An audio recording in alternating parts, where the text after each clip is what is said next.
हिन्दीमा एउटा कहावत पनि छ कि देर आए दुरुस्त आए। तर समय घर्केको छैन, समय त अझ धेरै बाँकी छ। किनकि अब यो कोभिड-19 को परिस्थिति कहाँसम्म जाने हो, कहिले पुग्ने हो भन्ने कुराको टुङ्गो छैन। त्यसकारण सहयोगी हातहरू आइरहनुपर्छ। कहिले आउने, कुन बेला आउने भन्नेले माने राख्दैन। किनकि कोभिड-19 कहिलेसम्म जाने हो, कुन समयसम्म चाहिँ यो चाहिँ हाम्रो समाजमा हामी बिचमा रहिरहने हो भन्नेको कुनै टुङ्गो छैन। त्यसकारण हरेक फेजमा चाहिँ नि सहयोगी हातहरू आइरहनुपर्छ। आफ्नो असहाय दिदीबहिनी दाजुभाइहरूलाई सक्नेले केही न केही सहयोग चाहिँ अवश्य पनि गर्नुपर्छ। आजको यो कार्यक्रम पनि त्यसको एउटा सानो प्रयास हो। अब यो परिस्थिति कहिलेसम्म जाने हो, कतिसम्म लम्बिने हो, अझ बेला बेलामा केही यस्ता कार्यक्रमहरू अझ गर्नुपर्ने आवश्यकता पनि हुनसक्छ। त्यही नै हो। यो जुन अहिले कोभिड-19ले गर्दाखेरि नेपाली फिल्म इन्डस्ट्रीलाई जसरी गाह्रो भइरहेको छ, आगामी दिनलाई कसरी मूल्याङ्कन गर्नुभएको छ, कसरी अघि बढ्नुपर्छ र गभर्मेन्टको रोल चाहिँ कस्तो हुनुपर्छ भन्ने सक्छ? होइन, अब यो परिस्थितिले त हरेक क्षेत्रलाई चाहिँ नि प्रभाव पारेको छ नि। कुनै क्षेत्रलाई अलिक कम होला, कुनै क्षेत्रलाई अलिक बढी होला। कुनै समुदायहरू चाहिँ नि आफ्नो दैनिकी चलाउनैमै असमर्थ हुनुहुन्छ होला। कोही क्षेत्रलाई चाहिँ नि धेरै अर्थको घाटा लागिरह होला, उहाँहरूको व्यापार नचलिरह होला। तर असर चाहिँ हामी सबैलाई परेको छ। मलाई पनि असर परेको छ, मेरो आफ्नो दैनिकीमा पनि असर परेको छ। जुन गतिका साथ म कोभिड-19 भन्दा अगाडि लागिरहेको थिएँ आफ्नो पेसामा एज अ कलाकार, त्यो सबै कुराहरू एक हिसाबले ठप्प पनि भएको छ। तर त्यही हो, कसलाई बढी आवश्यक छ भन्ने कुरामा चाहिँ नि हामीले बढ्ता ध्यान दिनुपर्छ। प्रायोरिटी कसलाई दिने भन्ने। र यस्तो कार्यक्रमहरू चाहिँ नि त्यसैलाई नै मध्यनजर राखेर गरिएको हो कि प्रायोरिटी कसलाई दिने। कतिपयहरूको चाहिँ नि अब दैनिकीमै समस्या छ भने उहाँहरू सबैभन्दा प्राथमिकतामा पर्नुहुन्छ। त्यो मात्रै हो। तर असर त हामी सबैलाई परेको छ, माथिदेखि तलसम्म, तलदेखि माथिसम्म सबैलाई असर परेको छ। यो कोभिड-19 एउटा असामान्य परिस्थिति हो, हामीले नसोचेको परिस्थिति हो। अब यस्तो गतिविधिहरू चाहिँ नि जिउने क्रममा आउँदो रहेछ। त्यसबाट हामी हतोत्साहित पनि हुनुहुन्न। किनकि कसले भन्यो जीवन सहज छ भनेर? जीवन त खालि फुलै फुलमा हिँडेको जस्तो यात्रा त हुँदैन। तपाईँ जिउने भनेर आइसकेपछि यस्ता विभिन्न किसिमको अवरोधहरू आउँछ। कहिले युद्ध होला, कहिले के होला, कहिले यस्तो किसिमको आउला। त्यसको लागि त हामी सबैजना तयार हुनुपर्छ। र यस्तो परिस्थिति आउँदाखेरि हाम्रो जुन योभन्दा पूर्व दैनिकी चलिरहेको थियो त्यसमा धेरै किसिमका चाहिँ चुनौतीहरू आउला, अवरोध आउला। त्यसलाई सामना गरेर हामी जानुपर्छ।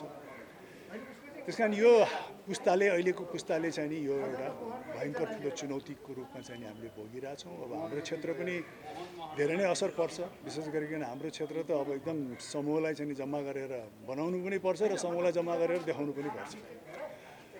त्यो हिसाबले त कोभिड-19 एकदमै सहज वातावरण सिर्जना भइसकेपछि मात्र चाहिँ नि हाम्रो जस्तो क्षेत्रले चाहिँ नि पूर्ण रूपमा गति लिने हो। नत्र त हामीले चाहिँ नि विभिन्न किसिमको कम्प्रोमाइज, विभिन्न किसिमको चुनौती, विभिन्न किसिमको अप्ठ्याराहरू झेलेर नै बनाउनु पर्ने हुन्छ। आफ्ना कामहरू गर्नुपर्ने हुन्छ। पहिलाको जस्तो गति नआउनु पनि सक्छ। तर धैर्य धारण चाहिँ नि गर्नुपर्छ। एउटा मनोभावना जस्तो 15 दिन आकाशमा 15 दिन जमिनमा बस्ने मान्छे तपाईँ, त्यही मान्छे देशमा मात्र होइन, देश विदेश सारा यो 6 महिनादेखि तपाईँको त्यो विशेष रुचिको चाहिँ भ्रमण गर्ने दैनिकी हुन्छ कम्प्लिटली ठप्प भएको छ। अझै यो अझै 6 महिना जस्तो पनि छ। एउटा गरिबहरूलाई त कसरी दिन काट्नु, कसरी खाउँ भन्ने एउटा मनोभाव चाहिँ म व्यक्त तपाईँबाट लिन चाहन्छु। राय समाजको 6 महिनाको जिन्दगी एउटा मनले सोचिरहेको एउटा के थियो होला, यो बिचमा घुम्न पाउनु भयो विशेष गरी तपाईँ होइन, के तपाईँ जिउने क्रममा तपाईँको मनोविज्ञानको जग के हुनुपर्छ भने हरेक कुरा चाहिँ नि यथास्थितिमा रहिरहन नसक्छ भन्ने कुरामा चाहिँ तपाईँ प्रिपेयर्ड हुनुपर्छ। जिउने क्रम भने त्यही नै हो नि। तपाईँको आजको दैनिकी, तपाईँको 10 वर्षको दैनिकी एक रफ्तारमा गएको छ भने 11औँ वर्षबाट तपाईँको चाहिँ नि रफ्तार परिवर्तन हुनसक्छ, परिस्थिति परिवर्तन हुनसक्छ। त्यस कारण जिउने व्यक्तिले चाहिँ त्यो मनोविज्ञानका साथ चाहिँ नि आफ्नो जीवन सञ्चालन गर्नुपर्छ कि चाहिँ नि परिस्थिति कुनै पनि बेला परिवर्तित हुनसक्छ, वातावरण कुनै पनि बेला चाहिँ नि डिफ्रेन्ट हुनसक्छ र त्यही अनुसार व्यक्ति चलिरहनुपर्छ। यो होइन कि योभन्दा अगाडि मैले यस्तो जीवन काटेको थिएँ, अब त्यो जीवन फेरि कहिले आउला, म यो जीवन किन काट्न पाइरहेको छैन भनेर सोच्ने समय होइन। अहिलेको परिस्थिति त अब यो परिस्थितिमा चाहिँ नि अब फेरि सहज रूपमा कसरी अगाडि बढ्न सकिन्छ, यही परिस्थितिलाई हेरेर आफ्नो क्रियाकलाप कसरी अगाडि बढ्न सकिन्छ। प्लेनमा चढेर विदेश नगइकन, अन्य ठाउँमा नगइकन, मेला महोत्सवमा नगइकन सृजनाका कुराहरू कसरी गर्न सकिन्छ त यो परिस्थितिमा फेरि आफ्नो क्रियाकलापहरू कसरी बढाउन सकिन्छ भनेर नै यो परिस्थितिलाई नै मध्यनजर गरेर फेरि आफूलाई सञ्चालन गर्नु। हुन त यो प्रश्नलाई अहिले युक्ति नहोला, तर पनि भोलि यो तपाईँको अन्तर्वार्ता यो रिपोर्ट आइसकेपछि एउटा समूह जसले राजेश हमालका गतिविधि मन पराउँदैन ती समूहले एउटा प्रश्न गर्न सक्ने ठाउँ चाहिँ आज हामीले देख्यौँ।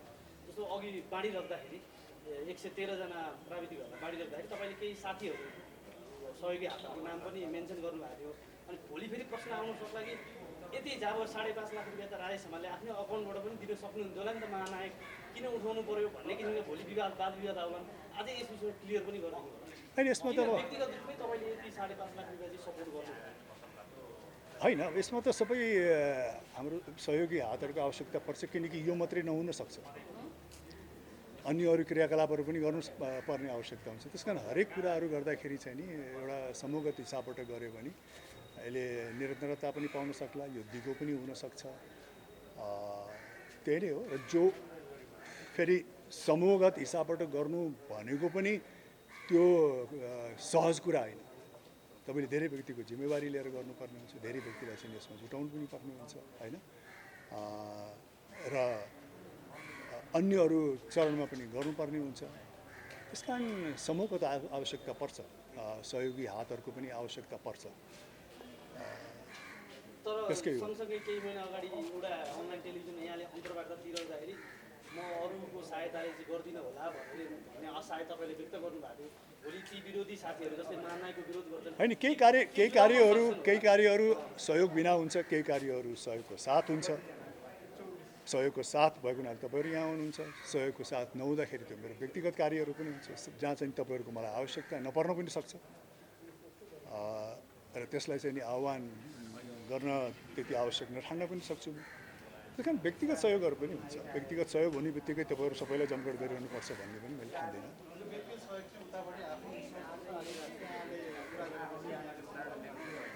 यो हामीले कोभिड-19 को परिस्थितिमा चाहिँ नि यस्तो यस्तो प्राविधिकहरूलाई भएको छ भनेर एउटा समूह मैले तयार पारेँ र स्वतस्फूर्त रूपमा जो आउन चाहनुभयो उहाँहरू आउनुभयो। तर हामीले चाहिँ नि खालि मेरो एकदमै नजिकको हितैषीहरूलाई मात्रै समावेश गरेको हो। परिस्थिति हेर्दै जाउँ कस्तो कस्तो किसिमले चाहिँ नि परिस्थितिको सामना गर्नुपर्छ।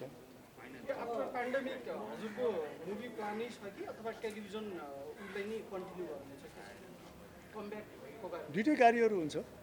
अब पेन्डेमिकमा अब खुसीको खबर के छ भने यो पेन्डेमिक हुँदाहुँदै पनि स्क्रिप्टहरू चाहिँ आइरहेको छ। त्यस कारण बनाउने व्यक्तिहरू पनि त्यति हतोत्साहित चाहिँ नि हुनु भइरहेको रहेनछ भन्ने पनि थाहा पाइन्छ। किनकि यो पेन्डेमिक हुँदाखेरि पनि मैले उहाँहरूलाई नै भन्छु अहिले त यस्तो अवस्था छ कसरी जान्छ भन्दा होइन दाइ यो सकिने बित्तिकै साङ्कन गर्नुपर्छ भनेर 2-4वटा स्क्रिप्ट पनि मैले पढिरहेको छु।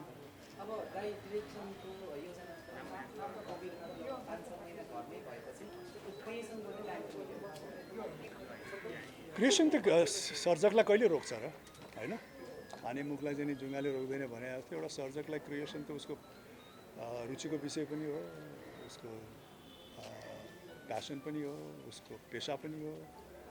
त्यस कारण क्रिएसन खालि यो अवधिमा मात्रै गर्ने अन्य बेला नगर्ने भन्ने होइन। हामी त क्रियारत भएरै चाहिँ नि यतिका वर्ष चलाइरहेको सोचाइ चाहिँ नि छ फिल्मको कथाहरूको। कोभिडमा धेरैजनाको चाहिँ दिउँसो पनि सुत्ने बेलुका पनि सुत्ने भन्नुहुन्छ, तर तपाईँको स्टोरी फोटोहरू हेर्दाखेरि चाहिँ जतिखेरै वर्कआउट मात्रै गरिरहेको जस्तो देखिन्छ होइन। यो कोभिडमा वर्कआउट टाइम भयो चाहिँ कति छिटाउनु भएको छ? जतिखेर पनि वर्कआउट गरिरहन पाए त यो गजबै हुन्थ्यो होला जस्तो लाग्छ होइन। तर वर्कआउटको पनि समय निकाल्नुपर्छ र दिउँसो पनि सुत्ने, साँझ पनि सुत्ने, बिहान पनि सुत्ने क्रियाकलाप चाहिँ अवश्य पनि गर्नु हुँदैन। किनकि आफ्नो दैनिकीलाई कसरी प्रोडक्टिभली लाने, विभिन्न चुनौतीको बावजुद पनि होइन सुत्ने बेलामा सुत्ने, अन्य अरू परिस्थितिमा चाहिँ नि पहिला जस्तो सामान्य कार्य गर्न सकेको छैन भने पनि अन्य अरू प्रोडक्टिभली के कार्य गर्ने भनेर सोच्नुपर्छ। त्यस कारण आफ्नो दैनिकी चाहिँ नि सकेसम्म प्रोडक्टिभली नै बिताउनुपर्छ। एउटा सञ्चारकर्मीको रूपमा समेत यहाँ हुनुहुन्थ्यो, पछिल्लो टाइम एउटा जर्नलिस्टको अन्तर्वार्ताकारका रूपमा पनि आउनुभएको छ। यो एक्सपिरियन्स पनि सुनौँ न, कतिको चुनौतीपूर्ण रहेछ? चुनौती भने त नगरुन्जेलसम्म हो, गरिसकेपछि सबै सहज बन्छ होइन। कहिलेकाहीँ यो क्वेसन सोध्छु भनेर जाँदा बिर्सेको त्यस्तो केही छ कि छैन? त्यस्तो हुँदैन खासै, अब प्रिपेयर भएर गइन्छ, कदम कदाचित बिर्सियो भने पनि अब रेकर्डिङ कार्यक्रम हो, अब कहिले कहिले फेरि एकदम महत्त्वपूर्ण प्रश्न बिर्सेको छ भने फेरि त्यसलाई हामी मिलाउँछौँ पनि। र यही जातकै प्रश्नमा एउटा समीक्षात्मक समाचार पनि मैले पढेको थिएँ। जातको प्रश्न हुँदा महानायक राजेश हमालले जातको प्रश्न गर्नु नै ठुलो कुरा हो, तर यति हुँदाहुँदै पनि कार्यक्रमले चाहिँ जुन रूपमा गति लिनु पर्ने त्यो नलिरहेको समीक्षा मैले पढेको थिएँ। तपाईँ आफै चाहिँ यो कार्यक्रममा मभन्दा पनि मेरो टिम असाध्यै सन्तुष्ट छ आफूले यो कार्यक्रम गरेकोमा, र जुन किसिमको प्रतिक्रिया पाइरहेको छ यो टिम चाहिँ नि त्यसलाई लिएर असाध्यै सन्तुष्ट छ, किनकि यो अब एकदमै मनोरञ्जनात्मक या असाध्यै चाहिँ नि धेरैजना चाहिँ लाई चाहिँ आकर्षित गर्ने होस् भनेर मनोरञ्जनात्मक कार्यक्रम पनि होइन, यो चाहिँ एउटा सन्देशमूलक कार्यक्रम हो। त्यस कारण यसमा रुचि राख्ने व्यक्तिहरूले चाहिँ अत्यन्त नै रुचि राख्नु भएको छ, र जो व्यक्तिलाई चाहिँ यसले अप्ठ्यारोमा पारेको छ, जो व्यक्तिलाई चाहिँ यसले असर पारेको छ, उहाँहरू पनि यो कार्यक्रममा जुट्नु भएको छ, र कार्यक्रम चाहिँ क्रमबद्ध रूपमा यसले आफ्नो चाहिँ नि लोकप्रियता पनि हासिल गर्दैछ। त्यस कारण हामी टिममा चाहिँ हामीलाई त्यति असन्तुष्टि छैन यसको बारेमा। वेलकम, धन्यवाद। यो चस्मा कहाँबाट लिएर आउनु, कति राम्रो छ?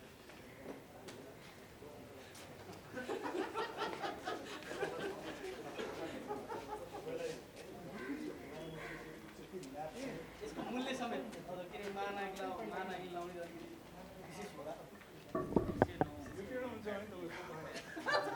मूल्य भन्ने चिज वस्तुको मूल्य भन्दा पनि लगाएपछि यस्तो